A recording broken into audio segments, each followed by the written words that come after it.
На севере России жила, уральский менталитет, да почему переехали из Сочи. Поэтому очень так страшно там, мы не знали, куда деть себя. Только этот город пробовал там искать работу. Выживают люди вообще в глобальном потеплении.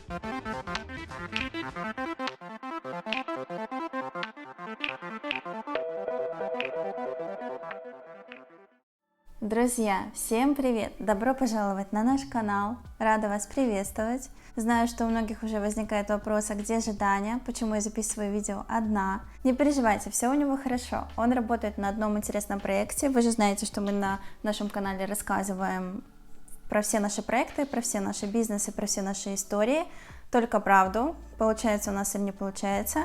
Вот и Даня, я думаю, скоро расскажет, как он работает на новом проекте и вообще с чем он связан, этот проект. Пока он занят, я записываю некоторые видео одна, чтобы, так сказать, поддерживать канал и отвечать на ваши вопросы и рассматривать актуальные для нас и для вас темы. Обещаю, что следующее видео мы запишем с Даней вместе. Итак, сегодня про переезды, снова про переезды. Мы, можно сказать, знатоки в этом вопросе. У нас есть опыт переезда в Сочи, в Екатеринбург, Санкт-Петербург. Много было вопросов вот под этим видео, на какие-то уже поотвечали, на какие-то еще обещали ответить, вот записав новое видео, что, собственно, я сейчас и делаю. Поэтому давайте вам все расскажу. Так сказать, сравню снова города Питер, Екатеринбург, Сочи, так как уже есть понимание, все-таки мы в Питере уже 1,5 года живем с Данькой. В Сочи жили 3 года, в Екатеринбурге 3 года, для тех, кто не знает. Сравню города, расскажу плюсы и минусы жизни в Санкт-Петербурге. Погнали! Итак, Питер, любимый, родной, дорогой Питер. Честно скажу, мы здесь чувствуем себя как дома. Да, у нас здесь есть квартира, но как бы это ничего не значит, и в других городах у нас были квартиры. Но мы здесь чувствуем себя как дома прям максимально. Я думаю, что это еще зависит от окружения, от менталитета людей вокруг. Поэтому Санкт-Петербург вот для нас с Даней подходит прям идеально по менталитету. Честно скажу, что именно мне в Екатеринбурге в этом плане было не очень комфортно. Я не очень понимаю, почему. Наверное, потому что я, все-таки вот с севера России и в Питере жила, и на севере России жила. И немножко уральский менталитет для меня был непонятен. Это прям честно, это откровенно, я это не скрываю. Я и ребятам говорила, тем, кто там живет в Екатеринбурге.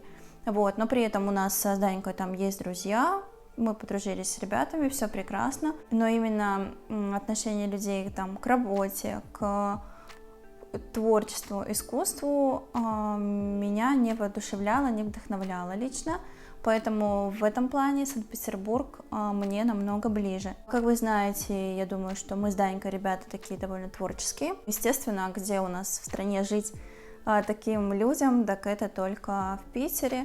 Но есть, кстати, очень много ребят, кто переезжает в Сочи теперь, находит там, ищет и, может быть, находит свое вдохновение. Но также есть много историй, кто так же, как мы, переезжает в Сочи за поиском вдохновения, так сказать, и лучшей погоды жизни, но возвращается обратно в Питер. Есть такие у нас тоже истории, кроме нашей. Что мы точно поняли, что мы точно не хотим больше жить нигде в России у нас, кроме Санкт-Петербурга. И что мы точно поняли, что нужно обязательно путешествовать из Санкт-Петербурга. Когда ты живешь в Сочи, ты путешествовать вообще не хочешь. Я думаю, что это вызвано тем, что ты постоянно находишься как будто в окружении отпуска, так сказать. Пальмы, море, погода теплая, жара точнее даже. И поэтому, вот когда мы там жили 3 года, мы совершенно никуда не хотели ездить. Но душа путешественника всегда, так сказать, кричит и зовет путешествие. Поэтому нам в этом плане ближе Питер, потому что он ближе к Европе, потому что здесь можно более свободно путешествовать. Для нас это очень важно. И лучше мы перезимуем где-то в другом месте, уедем из Питера на зиму куда-то, но потом зато вернемся в Санкт-Петербург, в родной, любимый, красивый самый город. Нам нравится, что в Санкт-Петербурге есть все в плане сервиса. Есть очень много предприятий общепита. Да, в Екатеринбурге тоже есть, да, в Сочи тоже есть. Но как-то, живя там, мы постоянно сталкивались с тем, что, например, мы работали, всю неделю, воскресенье вечер, а пойти некуда. Либо все закрыто, либо ничего не работает. И как-то реально была такая у нас проблема, что мы не знали, куда деть себя там по вечерам, когда мы там наработались, и надо куда-то пойти развеяться. Здесь даже дело не касается каких-то клубов, мы не ходим в клубы, а просто можно пойти в любой день недели, в любой момент на выставку. Просто гуляя по улице, ты можешь попасть на бесплатную выставку под открытым небом. Вот это прям то, что нам нужно.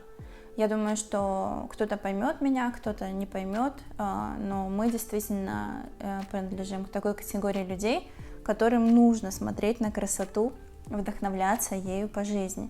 Поэтому нам важно было окружить себя городом, в котором есть эта красота. Меня до сих пор даже спрашивают, хотя в Сочи уже 4 года мы не живем, пришла в банк, и незнакомая девушка, увидев в паспорте, что у меня он выдан в городе Сочи, спросила, почему мы переехали из Сочи. И просто люди, когда знают, что мы жили в Сочи, спрашивают, почему переехали из Сочи в Питер. Это так удивительно, почему в серый, промозглый Петербург. Ну, во-первых, бывают такие люди, и мы с Данькой принадлежим к таким людям, которым не подходит жаркий климат. Да, можете смеяться, но мы вообще не переносим жаркий климат. Даже когда в Питере летом здесь была жара невыносимая, это для нас прям вообще очень тяжело, и нам поскорее уехать куда-то в лес, спрятаться, там, на озера, на залив, но лишь бы не быть в этом пекле. Поэтому мы особо-то как-то и не любим даже ездить на море, там куда-то, к океану, но путешествовать мы любим. То есть, если там выбирать Мальдивы или куда-нибудь Исландию, то мы выберем Исландию. Поэтому для нас сейчас, может быть, это еще связано с возрастом, с тем, что у нас нет детей, но нам сейчас очень важно посмотреть мир, попутешествовать, куда-то, так сказать, загнездиться в России, в нашей стране. И мы выбрали из всех городов, где мы жили, только Санкт-Петербург. Для этого только этот город нам подходит, и мы теперь... Ну, я не думаю даже, что мы на пенсии куда-то там, как я говорила в каком-то видео, захотим в Сочи переезжать. Я не думаю, что такое будет. Был интересный вопрос от девушки под одним видео про переезды. Где лучше с работой? В Екатеринбурге или в Питере? Вот они думают, куда переезжать. Скажу так, в Екатеринбурге, да, я пробовала там искать работу, офисную работу, интересную для меня. Я могу сказать, что там вообще ничего интересного для высококвалифицированных специалистов. Мне кажется, вообще ничего нет, просто если туда переезжаешь и пытаешься найти. Там проще строить карьеру заново, но уровень зарплат там очень низкий. Ну, то есть я помню, когда мы строили пекарню, какие у нас там были средние зарплаты у наших сотрудников. Ну, я не знаю, если честно, как выживают люди вообще, но это бич наших регионов, что там очень низкие средние заработные платы, и это не только в Екатеринбурге, а во многих других городах. В Санкт-Петербурге, конечно, выше. Ну, в Москве еще выше, чем в Питере, но давайте про Москву я вообще ничего не буду говорить, потому что мы там не жили, особо я не знаток Москвы. Кто-нибудь другой пусть расскажет, а я лучше расскажу про Петербург. Вот, в Петербурге заработные платы выше, чем в регионах, и средние заработные платы выше, и проще найти работу, очень много вакансий, если ты хороший специалист с хорошим образованием, то ты сможешь найти работу без проблем, ну, главное постараться, потому что конкуренция может быть высокая. Вообще в Сочи тоже низкий уровень заработной платы, если вам интересно про Сочи. Там можно найти работу, мне кажется, только либо в общепите, либо в туристической сфере. Но я бы назвала всю ее временной. Ну, то есть, потому что по карьерной лестнице там особо не сильно двигаются. Если двигаются, то потом куда-нибудь все равно переводятся в итоге в какие-нибудь города побольше из Сочи, либо там за границу уезжают. Про зарплату и работу, я думаю, все понятно, что, естественно, в Питере намного все с этим лучше и проще. Что касается погоды, давайте еще расскажу немножечко. Ну, наверное, ни для кого не секрет, да, что в Питере очень серая такая погода, промозглая, очень сильный ветер. но давайте честно. Вот мы живем, практически в центре, недалеко от Невы, но не близко к Финскому заливу. Мы купили квартиру в низкой постройке, да, в старом фонде. Вокруг нас везде дома и достаточно много деревьев, парков, и нет никаких там водоемов, да, практически, Нева там в километре. За счет этого у нас вообще нету ветров в районе. То есть мы, когда уезжаем куда-нибудь там поближе там, к заливу или там на Ваську, то мы удивляемся тому, насколько там ветрено, потому что у нас в районе ветра практически нету. Сказать, что нас напрягает там какие-то сильные ветра, честно сказать, не напрягает. Вот. По поводу серости и дождей. Последние 3 года никто не даст мне соврать, ни один местный, кто здесь живет все время. Погода, климат в Питере меняется, и дождей, вот в прошлом году, я даже успевала соскучиться по ним. Лето было очень сухое, насколько я помню. Но прям дождей становится в Петербурге как будто бы меньше. Не знаю, с чем это связано, там, с глобальным потеплением или с чем, но климат в Петербурге меняется. И правда сказать, что уже нету столько плохой погоды, сколько было раньше. Это честно. Честное субъективное мнение. Но опять же, мы придерживаемся такого мнения, что чтобы жить в любом городе комфортно, даже не в Питере, не обязательно, нужно выбираться куда-то, постоянно выезжать. Пусть даже в какие-то походы, там, не знаю, в область. На море нужно ездить, чтобы оздоравливаться, не знаю, в санаторий, куда-то в Европу. Нужно путешествовать, менять обстановку. Я и когда рассказывала про плюсы и минусы жизни в Сочи, говорила то же самое. Потому что со временем даже в Сочи замыливается красота горы, моря, поэтому постоянно нужно менять обстановку, хотя бы раз в год куда-то уезжать. И чтобы ты не чувствовал, что на тебя давит серое небо. Вот зима в этом году в Питере очень снежная. Я бы сказала, очень мало солнца, и на кого-то это давит, кто-то уезжает на зимовку в теплые страны. Я это поддерживаю, и я думаю, что мы будем тоже так со временем с Данькой делать, потому что, я чувствую по себе, что целый год находиться в городе, вот в прошлом году я никуда не ездила, целый год находиться в городе — это тяжело. Повторюсь, что в идеале нужно менять обстановку хотя бы раз в годик, уезжать куда-то, даже по России. Дальше добавлю еще про менталитет людей. Так как я выросла на севере России, мне ближе менталитет северных людей. Это не значит, что я не люблю остальные там нации, народы. Я очень ко всем хорошо, тепло отношусь, очень люблю Кавказ, очень люблю людей и гостеприимство там. Они прекрасные, замечательные. Но мне ближе настроение людей в Санкт-Петербурге.